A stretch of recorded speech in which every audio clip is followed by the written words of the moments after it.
السلام علیکم ورحمۃ اللہ وبرکاتہ۔ بسم اللہ الرحمن الرحیم۔ حضرت عیسیٰ علیہ السلام کے آسمان پر اٹھائے لیے جانے کے بعد عیسائیوں کا حال بے حد خراب اور نہایت ابتر ہو گیا۔ لوگ بت پرستی کرنے لگے اور دوسروں کو بھی بت پرستی پر مجبور کرنے لگے۔ خصوصاً ان کا ایک بادشاہ دقیانوس تو اس قدر ظالم تھا کہ جو شخص بت پرستی سے انکار کرتا تھا یہ اس کو قتل کر ڈالتا تھا۔ اصحاب کہف کون تھے؟ اصحاب کہف شہر افسوس کے شرفاء تھے جو بادشاہ کے معزز درباری بھی تھے، مگر یہ لوگ صاحب ایمان اور بت پرستی سے انتہائی بیزار تھے۔ دقیانوس کے ظلم و جبر سے پریشان ہو کر یہ لوگ اپنا ایمان بچانے کے لیے اس کے دربار سے بھاگ نکلے اور قریب کے پہاڑ میں ایک غار کے اندر پناہ گزین ہوئے اور سو گئے تو 300 برس سے زیادہ عرصے تک اسی حال میں سوتے رہ گئے۔ دقیانوس نے جب ان لوگوں کو تلاش کرایا اور اس کو معلوم ہوا کہ یہ لوگ غار کے اندر ہیں تو وہ بے حد ناراض ہوا اور فرط غیظ و غضب میں یہ حکم دے دیا کہ غار کو ایک سنگین دیوار اٹھا کر بند کر دیا جائے تاکہ یہ لوگ اسی میں رہ کر مر جائیں اور وہی غار ان لوگوں کی قبر بن جائے۔ مگر دقیانوس نے جس شخص کے سپرد یہ کام کیا تھا وہ بہت ہی نیک دل اور صاحب ایمان آدمی تھا۔ اس نے اصحاب کہف کے نام، ان کی تعداد اور ان کا پورا واقعہ ایک تختی پر کندہ کرا کر تانبے کے صندوق کے اندر رکھ کر دیوار کی بنیاد میں رکھ دیا اور اسی طرح کی ایک تختی شاہی خزانہ میں بھی محفوظ کرا دی۔ کچھ دنوں کے بعد دقیانوس بادشاہ مر گیا اور سلطنتیں بدلتی رہیں یہاں تک کہ ایک نیک دل اور انصاف دل بادشاہ جس کا نام بیدروس تھا تخت نشین ہوا، جس نے 68 سال تک بہت شان و شوکت کے ساتھ حکومت کی۔ اس کے دور میں مذہبی فرقہ بندی شروع ہو گئی اور بعض لوگ مرنے کے بعد اٹھنے اور قیامت کا انکار کرنے لگے۔ قوم کا یہ حال دیکھ کر بادشاہ رنج و غم میں ڈوب گیا اور وہ تنہائی میں ایک مکان کے اندر بند ہو کر خداوند قدوس عز و جل کے دربار میں نہایت بے قراری کے ساتھ گریہ وزاری کر کے دعائیں مانگنے لگا، یا اللہ عز و جل کوئی ایسی نشانی ظاہر فرما دے تاکہ لوگوں کو مرنے کے بعد زندہ ہو کر اٹھنے اور قیامت کا یقین ہو جائے۔ بادشاہ کی یہ دعا مقبول ہو گئی اور اچانک بکریوں کے ایک چرواہے نے اپنی بکریوں کو ٹھہرانے کے لیے اسی غار کو منتخب کیا اور دیوار کو گرا دیا۔ دیوار گرتے ہی لوگوں پر ایسی ہیبت و دہشت سوار ہو گئی کہ دیوار گرانے والے لرزہ بر اندام ہو کر وہاں سے بھاگ گئے۔ اصحاب کہف بحکم الہی اپنی نیند سے بیدار ہو کر اٹھ بیٹھے اور ایک دوسرے سے سلام و کلام میں مشغول ہو گئے اور نماز بھی ادا کر لی۔ جب ان لوگوں کو بھوک لگی تو ان لوگوں نے اپنے ایک ساتھی یملیخا سے کہا کہ تم بازار جا کر کچھ کھانا لاؤ، نہایت خاموشی سے یہ بھی معلوم کرو کہ دقیانوس ہم لوگوں کے بارے میں کیا ارادہ رکھتا ہے۔ یملیخا غار سے نکل کر بازار گئے اور یہ دیکھ کر حیران رہ گئے کہ شہر میں ہر طرف اسلام کا چرچا ہے اور لوگ اعلانیہ حضرت عیسیٰ علیہ السلام کا کلمہ پڑھ رہے ہیں۔ یملیخا نے یہ منظر دیکھ کر محو حیرت ہو گئے کہ الہی یہ ماجرا کیا ہے کہ اس شہر میں تو ایمان و اسلام کا نام لینا بھی جرم تھا، آج یہ انقلاب کہاں سے اور کیوں کر آ گیا؟ پھر یہ ایک نان بائی کی دکان پر کھانا لینے گئے اور دقیانوسی زمانے کا روپیہ دکاندار کو دیا جس کا چلن بند ہو چکا تھا، لیکن کوئی اس سکہ کو دیکھنے والا بھی باقی نہیں رہ گیا تھا۔ دکاندار کو شبہ ہوا کہ شاید اس شخص کو کوئی پرانا خزانہ مل گیا ہے، چنانچہ دکاندار نے ان کو حکام کے سپرد کر دیا اور حکام نے ان سے خزانے کے بارے میں پوچھ گچھ شروع کر دی اور کہا کہ بتاؤ خزانہ کہاں ہے؟ یملیخا نے کہا کہ کوئی خزانہ نہیں ہے، یہ ہمارا ہی روپیہ ہے۔ حکام نے کہا کہ ہم کس طرح مان لیں کہ روپیہ تمہارا ہے؟ یہ سکہ 300 برس پرانا ہے اور برسوں گزر گئے کہ اس سکہ کا چلن بند ہو گیا اور تم ابھی جوان ہو، لہٰذا صاف صاف بتاؤ کہ عقدہ حل ہو جائے۔ یہ سن کر یملیخا نے کہا کہ تم لوگ یہ بتاؤ کہ دقیانوس بادشاہ کا کیا حال ہے؟ حکام نے کہا کہ آج روئے زمین پر اس نام کا کوئی بادشاہ نہیں ہے، ہاں سینکڑوں برس گزرے کہ اس نام کا ایک بے ایمان بادشاہ گزرا ہے جو بت پرست تھا۔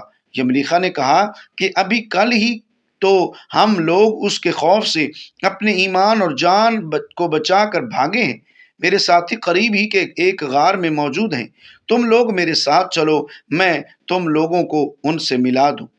چنانچہ حکام اور عمائدین شہر کثیر تعداد میں اس غار کے پاس پہنچے۔ اصحاب کہف یملیخا کے انتظار میں تھے۔ جب ان کی واپسی میں دیر ہوئی تو ان لوگوں نے یہ خیال کر لیا کہ شاید یملیخا گرفتار ہو گئے، اور جب غار کے منہ پر بہت سے آدمیوں کا شور و غوغا ان لوگوں نے سنا تو سمجھ بیٹھے کہ غالباً دقیانوس کی فوج ہماری گرفتاری کے لیے آن پہنچی ہے۔ تو یہ لوگ نہایت اخلاص کے ساتھ ذکر الہی اور توبہ و استغفار میں مشغول ہو گئے۔ حکام نے غار پر پہنچ کر تانبے کا صندوق برآمد کیا اور اس کے اندر سے تختی نکال کر پڑھا تو اس تختی پر اصحاب کہف کا نام لکھا تھا، اور یہ بھی تحریر تھا کہ یہ مومنوں کی جماعت اپنے دین کی حفاظت کے لیے دقیانوس بادشاہ کے خوف سے اس غار میں پناہ گزین ہوئی ہے۔ تو دقیانوس نے خبر پا کر ایک دیوار سے ان لوگوں کو غار میں بند کر دیا ہے۔ ہم یہ حال اس لیے لکھتے ہیں کہ جب کبھی بھی یہ غار کھلے تو لوگ اصحاب کہف کے حال پر مطلع ہو جائیں۔ حکام تختی کی عبارت پڑھ کر حیران رہ گئے، اور ان لوگوں نے اپنے بادشاہ بیدروس کو اس واقعہ کی اطلاع دی۔ فوراً ہی بیدروس بادشاہ اپنے امراء اور عمائدین شہر کو ساتھ لے کر غار کے پاس پہنچا تو اصحاب کہف نے غار سے نکل کر بادشاہ سے معانقہ کیا اور اپنی گزارش بیان کی۔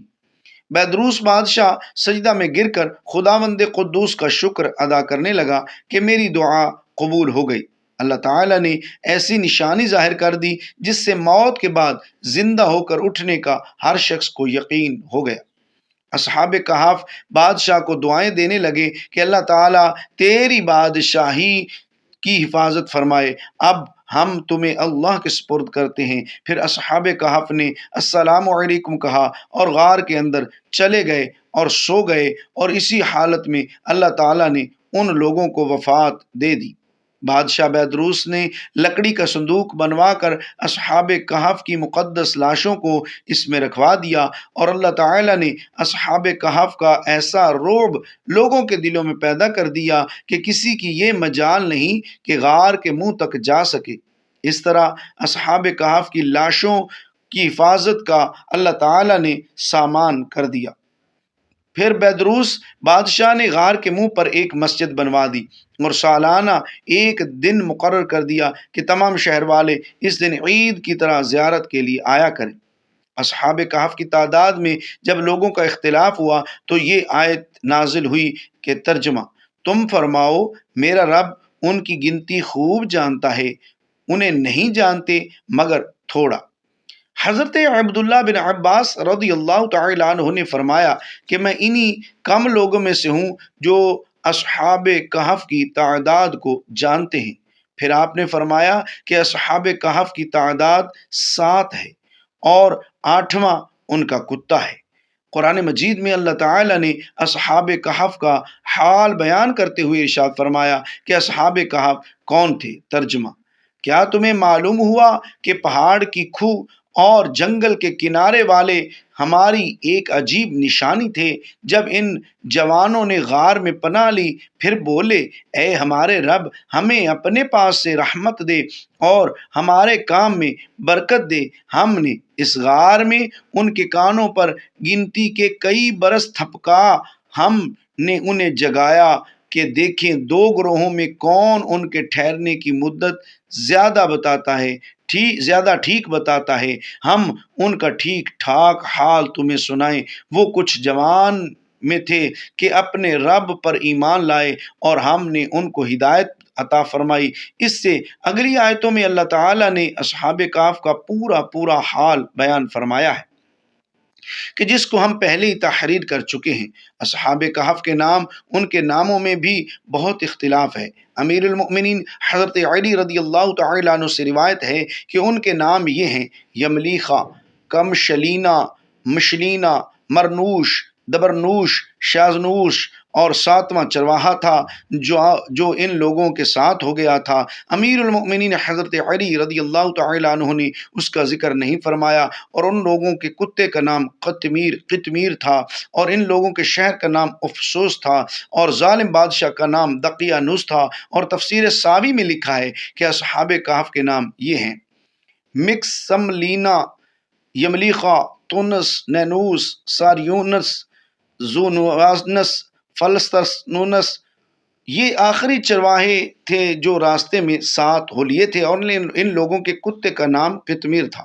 اصحاب کہف کے ناموں کے خواص حضرت ابن عباس رضی اللہ تعالی عنہما سے روایت ہے کہ اصحاب کہف کے ناموں کا تعویذ 9 کاموں کے لیے فائدہ مند ہے: بھاگے ہوئے کو بلانے کے لیے، اور دشمنوں سے بچ کر بھاگنے کے لیے، آگ بجھانے کے لیے، کپڑے پر لکھ کر آگ میں ڈال دیں بچوں کے رونے، اور تیسرے دن آنے والے بخار کے لیے، درد سر کے لیے دائیں بازو پر باندھیں، الصبیان کے لیے گلے میں پہنائیں، خشکی اور سمندر میں سفر محفوظ ہونے کے لیے، مال کی حفاظت کے لیے، عقل بڑھنے کے لیے، گناہ گاروں کی نجات کے لیے۔ اصحاب کہف کتنے دنوں تک سوتے رہے، اور وہ اپنے غار میں 300 برس ٹھہرے۔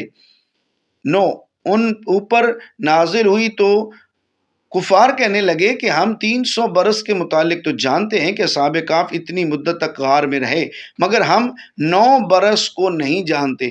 تو حضور اقدس صلی اللہ تعالی علیہ وسلم نے فرمایا کہ تم لوگ شمسی سال جوڑ رہے ہو، اور قرآن مجید نے قمری سال کے حساب سے مدت بیان کی ہے، اور شمسی سال کے ہر 100 برس میں 3 سال قمری بڑھ جاتے ہیں۔ مرنے کے بعد زندہ ہو کر اٹھنا حق ہے، اور اصحاب کہف کا واقعہ اس کی نشانی اور دلیل ہے جو قرآن مجید میں موجود ہے۔ جو اپنے دین و ایمان کی حفاظت کے لیے اپنا وطن چھوڑ کر ہجرت کرتا ہے، اللہ تعالیٰ غیب سے اس کی حفاظت ایسے سامان فرما دیتا ہے کہ کوئی اس کو سوچ بھی نہیں سکتا۔ قرآن میں کتے کو نجس العین 3 باتوں کی وجہ سے قرار دیا گیا۔ کتے کی وہ کون سی 3 فطرتیں ہیں جن کی وجہ سے وہ نجس جانور قرار پایا؟ پہلی فطرت یہ ہے کہ وہ اس وقت جب اللہ تعالیٰ اپنی رحمتوں کا نزول کرتا ہے، اپنی نعمتوں کی بارش کرتا ہے، وہ اس وقت منہ اوندھے پڑھ کر سو جاتا ہے، یعنی ساری رات جاگتا رہتا ہے، اور نزول رحمت خداوندی کے وقت اس پر نیند کا غلبہ آ جاتا ہے۔ دوسری فطرت یہ ہے کہ وہ اپنے ہم جنس کو دیکھ کر ہمیشہ بھونکے گا، نفرت کا اظہار کرے گا۔ تیسری فطرت یہ کہ وہ اپنی غذائی ضرورت پوری کرنے کے بعد بچی کھچی غذا زمین میں گڑھا کھود کر اس میں دفن کر دیتا تاکہ وہ کسی اور کے کام نہ آ سکے۔ اس کے بعد میرے ذہن میں یہ بات آئی کہ اگر یہ اتنا ہی نجس جانور ہے تو پھر وہ کتا جو کہ اصحاب کہف کا کتا تھا، اس کتے کے لیے جنت واجب کیوں قرار دی گئی؟ اس کتے کے حوالے سے بہت سے مذاہب میں بڑے اختلاف پائے جاتے ہیں، مگر یہ بات اپنی جگہ کہ قرآن مجید میں اس کتے کے حوالے سے بہت سے مذاہب میں بڑے اختلاف پائے جاتے ہیں، مگر یہ بات اپنی جگہ کہ قرآن مجید میں اس کتے کے لیے جنت واجب قرار دی گئی ہے۔ اصحاب کہف کے واقعے سے پتہ چلتا ہے کہ ان کے ہمراہ ایک کتا بھی تھا جو ان کے ساتھ ساتھ رہتا تھا اور ان کی حفاظت کرتا تھا۔ یہ کتا ان کے ساتھ کہاں سے شامل ہوا تھا؟ کیا ان کا شکاری کتا تھا یا اس چرواہے کا کتا تھا کہ جس سے اس کی راستے میں ملاقات ہوئی تھی؟ اور جب چرواہے نے انہیں پہچان لیا تھا تو اس نے اپنے جانور آبادی کی طرف روانہ کر دیے تھے اور خود ان پاک باز لوگوں کے ساتھ ہو لیا تھا، کیونکہ وہ حق کی تلاش اور دیدار الہی کا طالب انسان تھا۔ اس وقت کتا ان سے جدا نہ ہوا اور ان کے ساتھ ہو لیا۔ پھر جب جنگ کے وقت دشمن غار کے قریب آئے تو اس کتے نے اپنی فطرت کے مطابق بھونکنا چاہا، مگر پھر ایک دم رک گیا اور سر نیچے کر کے بیٹھ گیا۔ دشمن نے جب دیکھا تو وہاں سے یہ کہتے ہوئے گزر گئے کہ اگر یہاں کوئی ہوتا تو یہ جانور ضرور بھونکتا۔ اس کتے نے اپنی فطرت کو چھوڑا، یہی حکم ہوا کہ اس کتے پر جنت واجب ہے۔ یہ تمام باتیں تفصیل سے بتانے کا مقصد یہ تھا کہ جب یہ بحث چل رہی تھی تو میرے ذہن میں ایک عجیب سی کشمکش ایک عجیب سی بے چینی تھی، مجھے رونا آ رہا تھا، میں عجیب سی گھبراہٹ کا شکار ہو گیا۔ بحث چلی کہاں سے تھی اور کہاں جا پہنچی۔ میری بے چینی کا سبب یہ تھا کہ وہ تمام فطرتیں، وہ تمام عادتیں جن کی وجہ سے کتے کو نجس العین قرار دیا گیا، وہ ساری فطرتیں، وہ ساری عادتیں مجھے کسی اور مخلوق میں بہت واضح نظر آتی ہیں۔ میں اس حقیقت سے نظریں چرانا چاہ رہا تھا، مگر یہ سب اتنی واضح علامتیں ہیں کہ مجبوراً مجھے اس بات پر سوچنا پڑا۔ آپ خود فیصلہ کیجئے کہ کیا یہ سب عادتیں ہم جیسے اشرف المخلوقات کے نام سے جانتے ہیں، ہم جسے اشرف المخلوقات کے نام سے جانتے ہیں ان میں نہیں پائی جاتی؟ میں اور آپ اس عادت کا یا اس فطرت کا شکار نہیں ہیں؟ ساری رات اپنی بے جا مصروفیات میں جا کر طلوع آفتاب کے وقت سو جانا کیا میری اور آپ کی روٹین کا حصہ نہیں ہے؟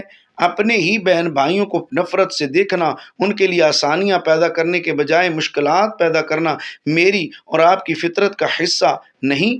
اپنی غذائی ضرورت پوری کرنے کے بعد بقیہ کھانے کو فریج جیسی مشین میں محفوظ کر دینا اور بعد میں ضرورت نہ پڑنے پر ضائع کر دینا ہمارا روزمرہ کا معمول نہیں ہے؟ ان سب باتوں کا جواب شاید ہم میں سے کسی کے پاس نہ ہو۔ پھر میرا رب، میرا پروردگار، تمام جہانوں کا پالنے والا، 70 ماؤں سے زیادہ محبت کرنے والا، ہمیں اتنی بڑی مثال دے کر سمجھا رہا ہے کہ اصحاب کہف کے کتے نے اپنی صرف ایک فطرت چھوڑی تو اس پر جنت واجب ہو گئی، تو پھر ہم جسے میرے رب نے اشرف المخلوقات کا درجہ دے کر اپنی سب سے پیاری مخلوق بنا دیا، اگر اپنی صرف ایک فطرت بھی چھوڑ دیں تو کیا رب العالمین، میرا سونا رب جو صرف اس بات کا منتظر رہتا ہے کہ کب اس کا بندہ اس سے مغفرت کے لیے رجوع کر لے، کیا وہ اپنی رحمتوں سے ہماری بخشش نہیں کر دے گا؟ ایک مرتبہ حضور پاک صلی اللہ تعالی علیہ وسلم ایک تالاب کے کنارے تشریف فرما تھے کہ وہاں ابو جہل کا بیٹا اکرمہ رضی اللہ تعالیٰ عنہ جو بعد میں مسلمان ہو گئے تھے آ گیا اور کہنے لگا، اگر آپ سچے ہیں تو وہ جو تالاب کے دوسرے کنارے پر پتھر پڑا ہے اسے حکم دیجئے کہ وہ پانی پر تیرتا ہوا آپ کے پاس پہنچ جائے اور ڈوبے نہیں۔ حضور صلی اللہ تعالی علیہ وسلم نے اس پتھر کی طرف اشارہ کر کے فرمایا کہ میرے پاس آؤ، تو وہ پتھر اسی وقت اپنی جگہ سے اکھڑ کر پانی میں آ گیا اور پانی کے اوپر تیرتا ہوا حضور صلی اللہ تعالی علیہ وسلم کی خدمت میں حاضر ہو گیا اور بآواز بلند کلمہ شریف پڑھنے لگا۔ حضور صلی اللہ تعالی علیہ وسلم نے اکرمہ سے فرمایا، بس یا کچھ اور ہے؟ انہوں نے کہا، اب اسے کہیے کہ یہ واپس اپنے مقام پر چلا جائے۔ چنانچہ حضور نبی کریم صلی اللہ تعالی علیہ وسلم نے پھر اسے ارشاد فرمایا تو وہ واپس تیرتا ہوا اپنی جگہ چلا گیا۔ حضرت اکرمہ رضی اللہ تعالی عنہ نے اسلام لانے سے قبل ایک جنگ میں ایک مسلمان انصاری کو شہید کر دیا۔ جب یہ خبر حضور صلی اللہ علیہ وآلہ وسلم کو ملی تو آپ مسکرا دیے۔ صحابہ نے عرض کی، حضور آپ مسکرائے کیوں؟ فرمایا، اس لیے کہ اکرمہ نے ایک مسلمان کو شہید کر دیا ہے، مگر میں اکرمہ کو بھی اس مسلمان شہید کے ساتھ جنت میں دیکھ رہا ہوں، یعنی دونوں ہی جنتی ہیں۔ اللہ تعالی ہمیں صحابہ و اہل بیت سے محبت کی توفیق عطا فرمائے اور ہمارا خاتمہ ایمان پر فرمائے، آمین ثم آمین۔ ناظرین، کمنٹ باکس میں اللہ تعالیٰ کے 99 ناموں میں سے ایک نام ضرور ٹائپ کیجیے گا۔ شکریہ، اللہ حافظ، اور اپنے یوٹیوب چینل قاری الیاس اتاری آفیشیل کو سبسکرائب کیجیے، بیل آئیکن دبائیے تاکہ بر وقت آپ کو ویڈیوز مل سکیں۔